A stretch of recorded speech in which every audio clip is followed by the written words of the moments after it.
Assalamualaikum warahmatullahi wabarakatuh dan selamat pagi. Salam sejahtera untuk kita semua. Baiklah, kita lanjutkan kuliah kita untuk fisika kuantum, di mana pada pertemuan sebelumnya kita sudah membahas solusi persamaan Schrödinger untuk potensial sederhana, potensi dalam hal ini potensial tangga, efek terobosan, kemudian kita sudah bahas tentang osilator harmonik, di mana kita menggunakan pendekatan operator, yaitu operator rising dan lower operator. Dan untuk atom hidrogen sejauh ini untuk atom hidrogen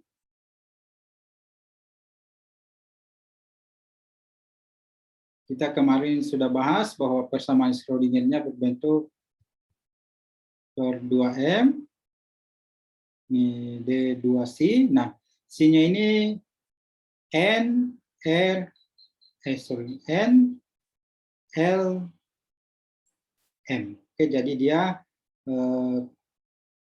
ditentukan oleh 3 bilangan kuantum.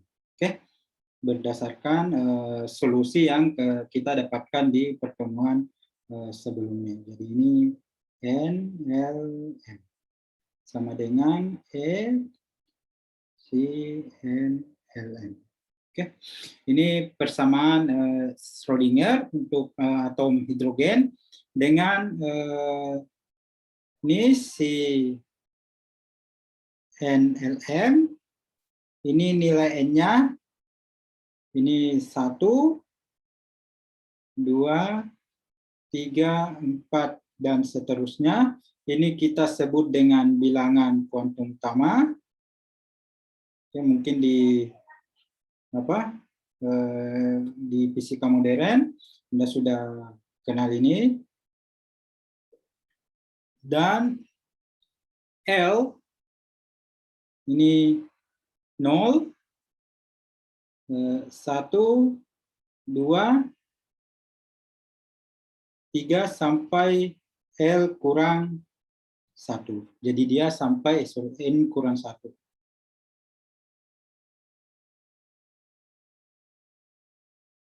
Ini biasa kita sebut dengan bilangan kuantum momentum sudut. Oke, jadi momentum sudut di dalam kuantum itu bersifat terkuantisasi, dia tidak bersifat kontinu. Ini bilangan kuantum momentum sudut.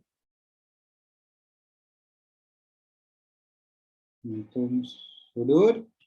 Kemudian M, ini nilainya 0, plus minus 1, plus minus 2, plus minus 3, sampai plus minus L. Ini biasa kita sebut bilangan kuantum magnetik. Nah, sebagai contoh, ini kemarin kita, misal N sama dengan 1. Oke. Nah, L yang mungkin, ini L-nya, itu adalah N kurang 1. 0 sampai N kurang 1 berarti L yang mungkin cuma 0, sedang M-nya ini juga 0. Sehingga untuk N sama dengan 1, cuma ada N 1, 0. Ini L, ini biasa kita sebut kulit S, P, D, F, maka ini biasa disebut ini fungsi gelombang 1S. Oke. Nah, kemudian untuk N sama dengan 2, ini untuk N sama dengan 2, L yang mungkin itu 0, dan N kurang 1 berarti 1. Berarti ini 1. Nah, kemudian ini M-nya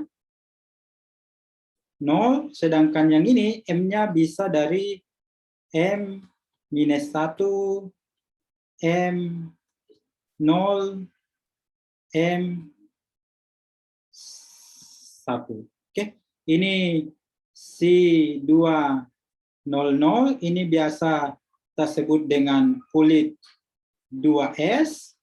Kemudian yang ini C211,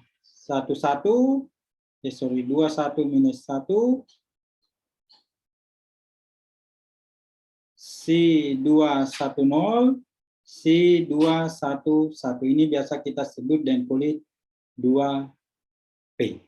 Oke, jadi ini apa yang telah kita dapatkan sejauh ini. Kemudian untuk mengamati momen magnetik, jadi eksperimen untuk mengamati momen magnet, ini bilangan kuantum utama. Bilangan kuantum. Ini untuk membuktikan teori ini kita menempatkan mengamati medan magnet, momen magnet.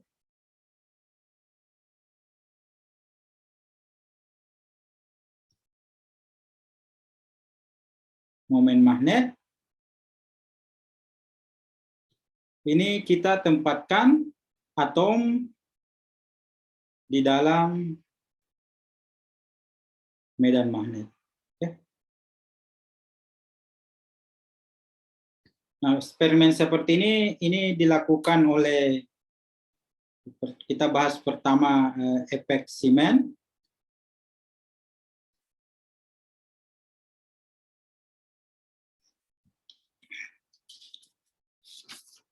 Efek Siemens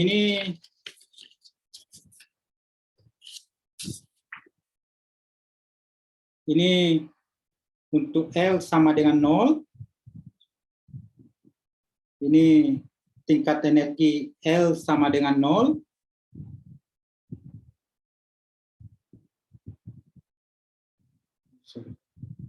L sama dengan 1. Kita tahu nilai ML-nya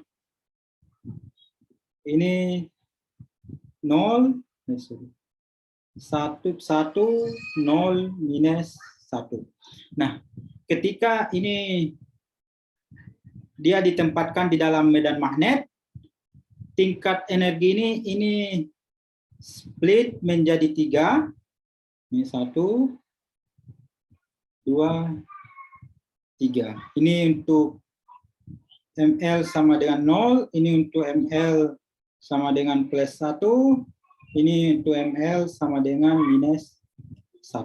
Jadi ketika medan atom itu ditempatkan dalam medan magnet, jadi di sini medan magnet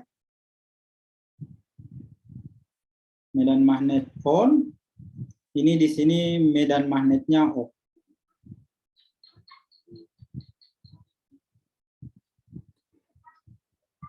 Nah, ketika medan magnetnya on, tingkat energinya itu terpisah atau split menjadi 3. Oke, ini karena adanya yang kita kenal dengan interaksi momen magnetik L dan B. Oke, jadi itu disebabkan karena adanya interaksi momen magnetik mu L dan B. Apa itu mu L? Jadi kita kembali ke pelajaran fisika atau pelajaran listrik magnet Anda. Jadi kalau kita punya elektron misalnya, ini bergerak dengan lintasan seperti ini. Ini bergerak, melingkar seperti ini. Nah, kita tahu bahwa partikel yang bergerak melingkar seperti ini akan menghasilkan momentum sudut. Ini momentum sudut L. Jadi apa? Momentum sudut L. Dan kalau kita definisikan arus listrik itu arahnya berlawanan arah dengan elektron, jadi ini elektron, maka dia akan menghasilkan medan magnet. Jadi konsep dasarnya Anda bisa cek video kuliah listrik magnet di channel YouTube saya. Jadi arus listrik itu menghasilkan medan magnet. Nah, untuk di dalam skala atomik, gerak melingkar elektron seperti ini itu akan menghasilkan medan magnet atau momen magnet. Jadi momen magnetnya kalau arahnya arus ini ditunjukkan oleh yang kuning, maka momen magnetnya ini mu b-nya ini ditunjukkan oleh ini. Kita pakai warna. Ini mu b-nya. Mu, bukan mu b. Mu L. Jadi mu L itu momen magnetik yang disebabkan oleh gerakan elektron mengelilingi inti atom, dan momentum sudutnya kita sebut dengan momentum sudut angular.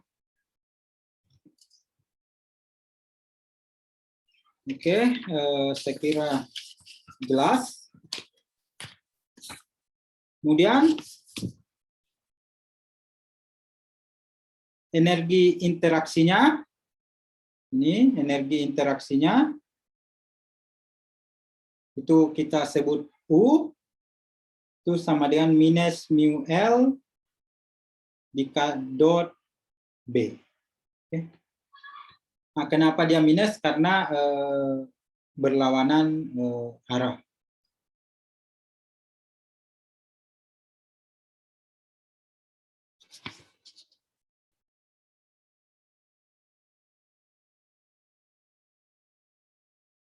Nah, berapa besarnya mu L ini? Coba perhatikan.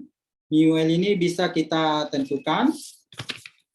Mu ini, coba perhatikan, mu L itu adalah I dikali luas permukaan. Berarti dikali luas permukaan ini.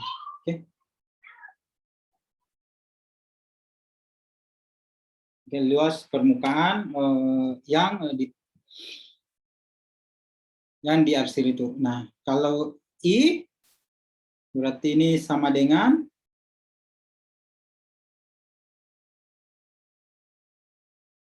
harusnya I itu definisinya Q per T, dQ dt. Nah, yang mengalir di sini minus E, satu kali putaran itu kita anggap periodenya T, berarti ini minus E 2πr keliling dikali dengan kecepatannya. Jadi satu kali berputar dibagi dengan kecepatannya itu adalah periodenya. Kita masukkan nilai I-nya di sini jadi minus E 2πr, M-nya P-nya kita ganti, kita tahu P sama dengan M kali P, P sama dengan P per M. Jadi ini kita ganti jadi P per M, momentum. Kali dengan pi R pangkat 2. Kemudian kita dapatkan minus E per 2M. So, ini kebalik. Ini jadi M per P. Ini R dikali dengan P. Anda kalau kembali ke kuliah mekanika klasiknya, ini adalah momentum sudut. Besarnya momentum sudut. Jadi kalau momentum sudut itu L, vektor itu adalah R cross P. Nah, kalau besarnya L itu adalah R kali P. P Ini cos theta. Sin. Karena di sini sinnya ini 90, R dan P-nya 90. Untuk gerak ini, kecepatan tangensialnya, maka bisa kita tuliskan, ini adalah mu L sama dengan minus E per 2M, ini L dalam arah Z. Oke. Nah, ini sama dengan kenapa dalam arah Z? Karena apa? Momentum sudut di dalam atom itu yang kita perhitungkan adalah dalam arah Z. Minus E per 2M. Nah, LZ ini sama dengan ML kali kabar. Oke. Nah, atau bisa kita tulis sama dengan minus M L mu B. Dengan mu B sama dengan ini. Mu B, kalau kita perhatikan ini di sini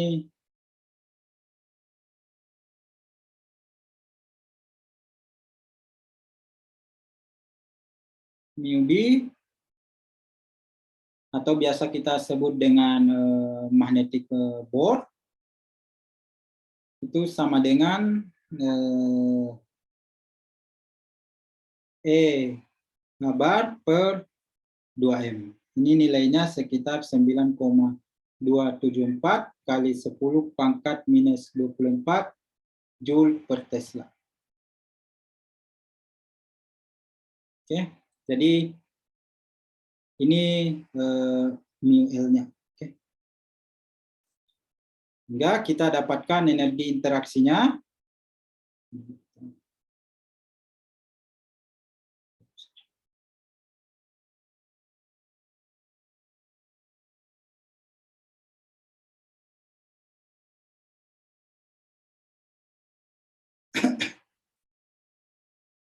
Oke, kita dapatkan energi interaksinya itu sama dengan ini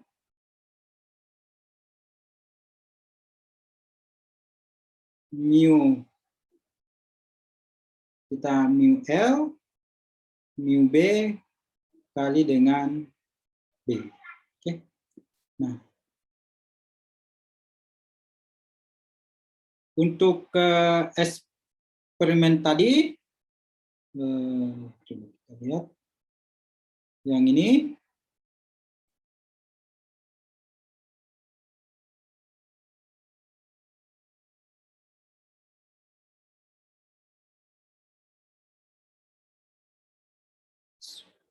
Eksperimen yang tadi, ini adalah kulit 2P, ini 2P, kita tahu ini adalah 2P. Nah, energinya kalau kita gambarkan kulit 2P ini, jadi ini spektroskopinya ini 2P. Ini kalau bertransisi ke 1S, 2P, ini akan memancarkan energi, oke? Atau foton. Itu apa? Anda sudah pelajari di fisika modern. E0-nya ini sama dengan minus 3,4 elektron volt. Nah, pada saat ada medan magnet, nah, energi yang di sini ini terpisah jadi 3. Oke. Sehingga untuk transisi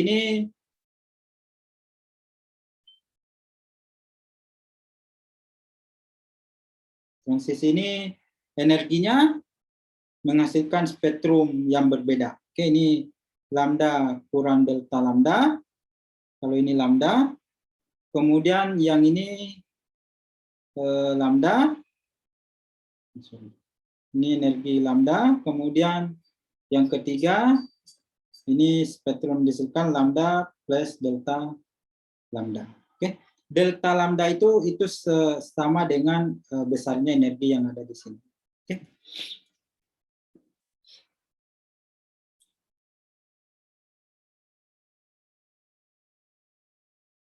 Jadi besarnya di sini ini adalah besarnya energi ini mu B kali B. Ini mu B kali B.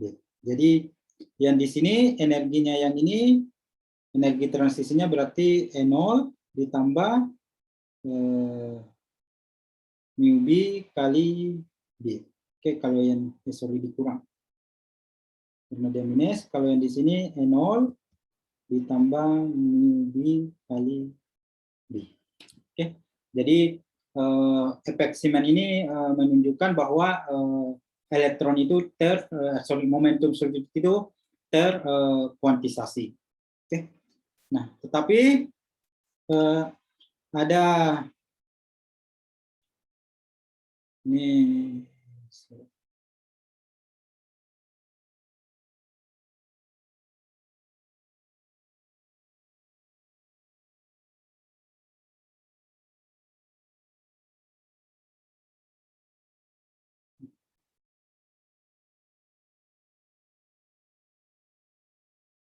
ada ini tadi efek Siemens.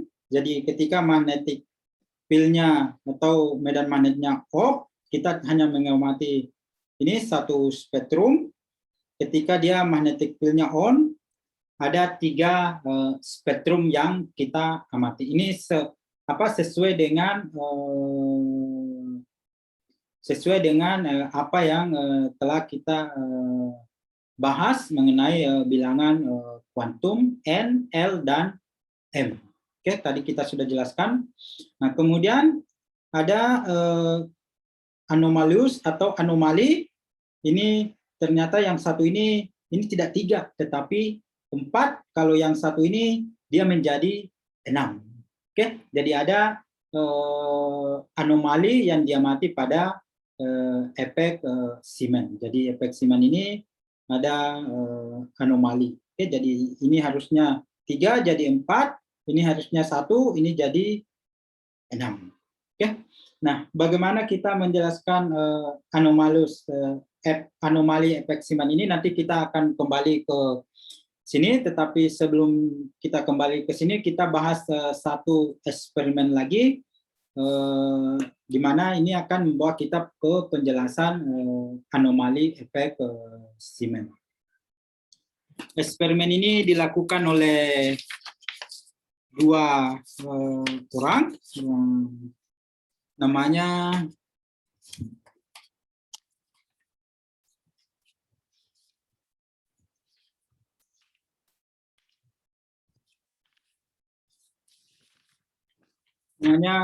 Stern and Gerlach. Oke. Jadi Stern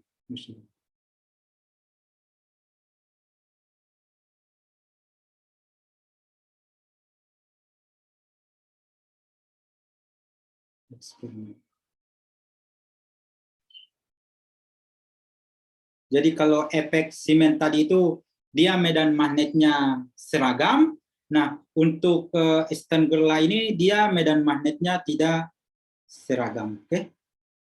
Medan magnet tidak seragam. Oke. Jadi, nah, coba kita perhatikan. Kita tahu ini analogi saja, kalau kita punya muatan positif dan muatan negatif, ini kita biasa sebut dengan dipol listrik. Ini arah dipolnya seperti ini. Nah, kalau kini kita tempatkan di dalam medan listrik seragam, maka yang ini akan ada gaya kolom ke bawah, ini gaya kolom ke atas. Dan resultannya ini besarnya sama. Oke, sehingga dia posisi pusatnya di sini ini akan tetap. Nah, ketika dia ditempatkan ini dipol ini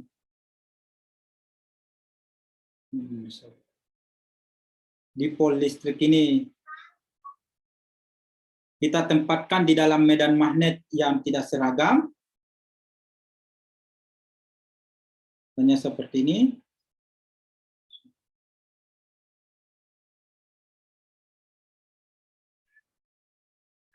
Nah, kita tahu kalau medan magnet itu semakin rapat garisnya, berarti dia semakin kuat. Berarti yang ke bawah ini lebih besar daripada yang di atas. Ini anggaplah ini F1, ini F2. Berarti F2 lebih besar daripada F1. Maka dipol ini akan bergerak ke bawah. Oke. Nah, kemudian kalau misalnya kita balik, misalnya kita balik, ini jadi muatan positif di sini, ini muatan negatif. Dipolnya seperti ini, medan magnetnya, medan listriknya, maka ini gayanya ke atas, ini ke bawah, ini F1, ini FA, ini FB. Nah, FB ini kita tahu lebih besar daripada ini A ya.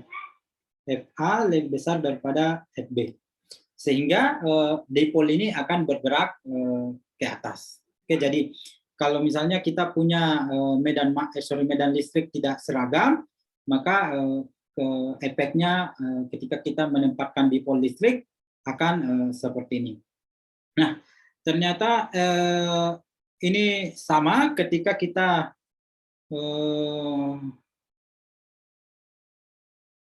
menempatkan dipol magnet, ini dipol magnet mu. Jadi tidak ada monopol ya, magnet itu tidak ada monopol, selalu dipol. Oke.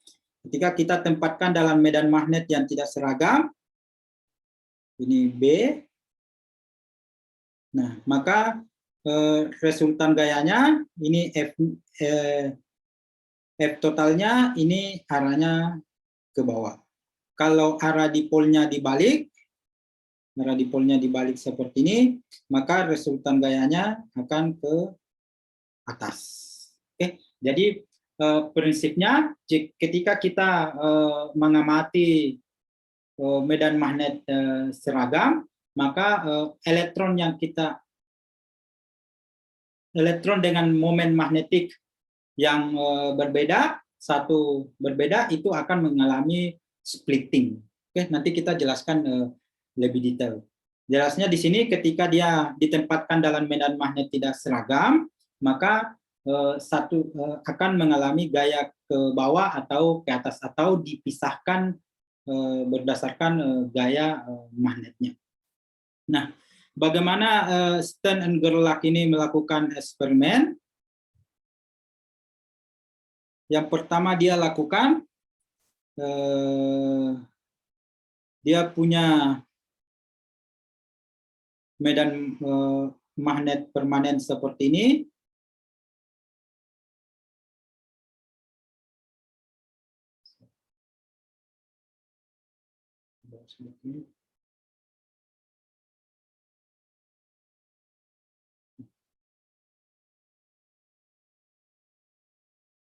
Ini medan magnet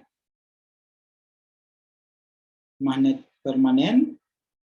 Nah, kemudian medan magnet yang di bawah ini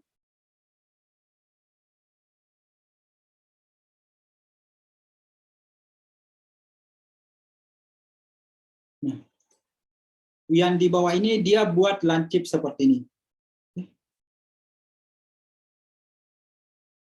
Jadi seperti kayak atap rumah. Nah, kalau dia buat lancip medan magnet permanennya seperti itu, ini kutub selatan, ini utara, maka medan magnet yang dihasilkan itu akan seperti ini. Oke, yang paling kuat di tengah, kemudian seperti ini. Jadi medan magnetnya tidak seragam. Yang di tengah lebih kuat, kemudian yang di samping lebih lemah. Kemudian dia ini menembakkan partikel, ini biasanya open. kemudian dilewatkan di sebuah slit, ini slit, jadi beamnya seperti ini. Yang dia lewatkan di sini, misal ini yang spinnya ini -1, ini ml, 0, ini 0, kemudian yang ini 1. Oke. Jadi dia melewatkan partikel-partikel ini. Kita tahu kalau L-nya sama dengan 1, maka ada 3 kemungkinan nilai ml, 0, -1, 0, 1. Kalau L-nya sama dengan 0, berarti nilai ml-nya cuma ada 1, yaitu 0. Nah, menurut apa yang bisa kita prediksi, ini prediksi, jadi setelah ini lewat di sini, ini beamnya lewat ke sana. Nah, ini seperti ini. Oke. Jadi 1 ke atas, 1 ke bawah. Kenapa dia seperti itu? Itu penjelasannya tadi ada di sini. Oke. Jadi 1 ke bawah, sehingga kita di layar sini kita akan mengamati 3 buah garis seperti ini. Oke. Ini prediksinya. Jadi ini prediksinya. Ini untuk L sama dengan 1. Jadi ini M plus 1, ini M 0, ini M minus 1. Nah, tetapi apa yang dia mati, ini yang diprediksi berdasarkan apa yang telah kita ketahui dari solusi persamaan Schrödinger, tetapi yang dia mati ternyata berbentuk seperti ini. Oke. Ternyata yang ini dia berbentuk seperti ini. Seperti bibir seperti ini. Oke.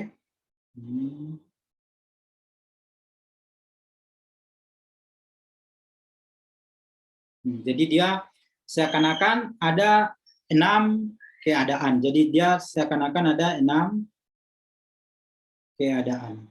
Oke. Atau keadaan spin yang berbeda. Padahal menurut prediksi kita harusnya cuma ada 3, tetapi yang ini ternyata yang 1 itu split lagi menjadi 2. Oke. Nah, kalau kita misalnya dia lakukan eksperimen misalnya untuk L sama dengan 0, kita harusnya cuma mati 1, tetapi yang teramati di layar ternyata berbentuk seperti ini. Oke. Nah,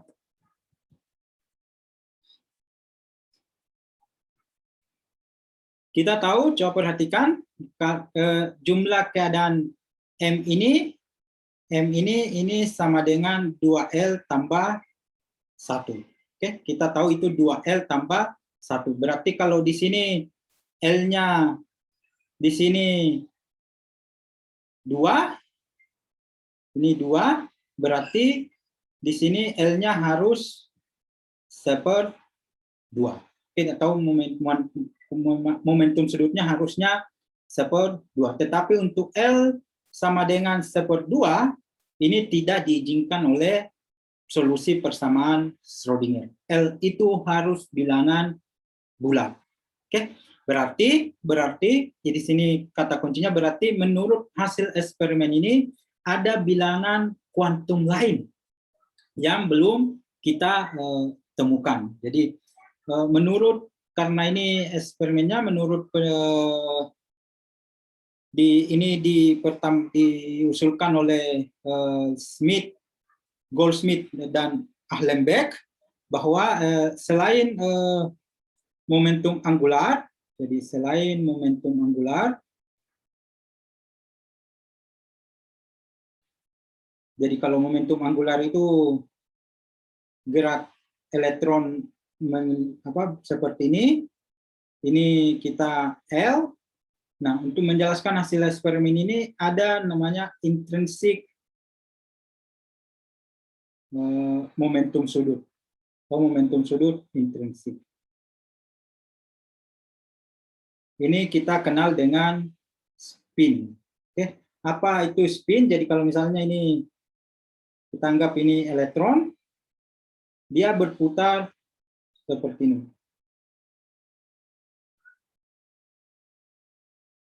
Oke, dia berputar seperti itu sehingga kemungkinannya hanya ada dua momentum sudutnya, arahnya ke atas atau ke bawah. Ini biasa kita sebut dengan spin up dan spin down. Oke, jadi kalau dia berputar seperti ini, maka spinnya up. Kalau dia berputar arah sebaliknya, itu spin down. Oke. Nah, ini pertama kali diusulkan oleh Goldschmidt dan Ahlenbeck pada 1925. Oke. Eksperimen Stern-Gerlach sendiri itu, Stern-Gerlach itu dilakukan pada 1921. Oke. Jadi untuk menjelaskan, coba perhatikan, untuk menjelaskan apa yang kita amati pada eksperimen Stern and Gerlach, kita membutuhkan momentum sudut yang lain yang kita sebut dengan momentum sudut spin. Oke. Sehingga ini bisa kita amati. Ini adalah misal ini adalah spin up dan ini spin down. Berarti untuk L sama dengan 0, ML sama dengan 0, itu ada dua buah elektron di sana yang berbeda keadaannya, yaitu spin up dan spin down. Jadi kalau kita kembali tadi untuk N, misal N sama dengan 0, kita 1, kita tahu ini L-nya sama dengan 0 dan M-nya sama dengan 0. Oke, ini ML-nya. Kemudian spin-nya plus minus 1/2 atau up dan down. Sehingga untuk ini kita 1S. Nah, menurut prinsip Pauli, atau mungkin Anda pelajari di statistik, namanya statistik Fermi-Dirac, fisika statistik, bahwa elektron itu tidak boleh mempunyai bilangan kuantum yang sama.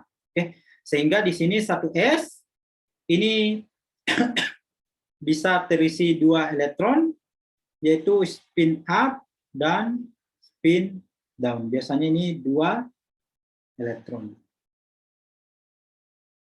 Kemudian kalau N sama dengan 2, berarti L-nya sama dengan 0, L-nya sama dengan 0, dan L sama dengan 1. Ini N sama dengan 0, ini isinya 2 elektron, spin up dan spin down.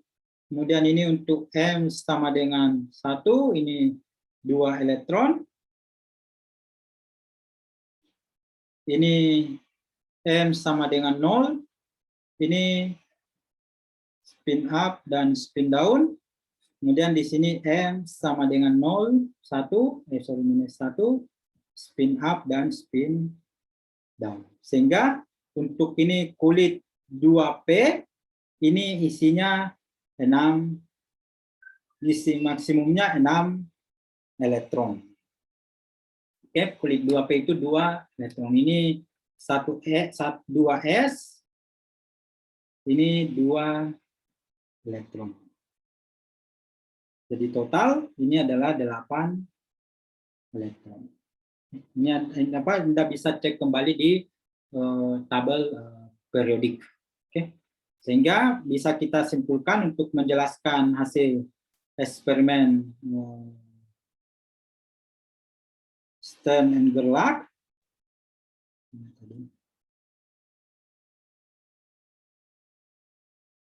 Ini kenapa kita mengamati dua seperti ini? Itu karena untuk ml sama dengan 0, ini 1s itu terisi 2 elektron, yaitu spin up dan spin down. Nah, tugasnya, ini tugasnya sebagai, kita bisa menjelaskan anomali efek Zeeman ini ketika kita memasukkan spin, oke, di dalam penjelasan splittingnya ini. Oke. Nah, apa namanya? Tugasnya coba jelaskan efek Zeeman, anomali efek Zeeman dengan mempertimbangkan momentum sudut spin. Saya kira cukup untuk pertemuan kita hari ini. Pertemuan selanjutnya kita akan diskusikan, coba Anda ini anomali efek Zeeman, Anda cari penjelasannya. Nanti ini kita akan bahas tentang namanya fine structure. Jadi kita akan bahas fine structure atau struktur halus pada pertemuan selanjutnya. Sekian dan terima kasih. Assalamualaikum warahmatullahi wabarakatuh.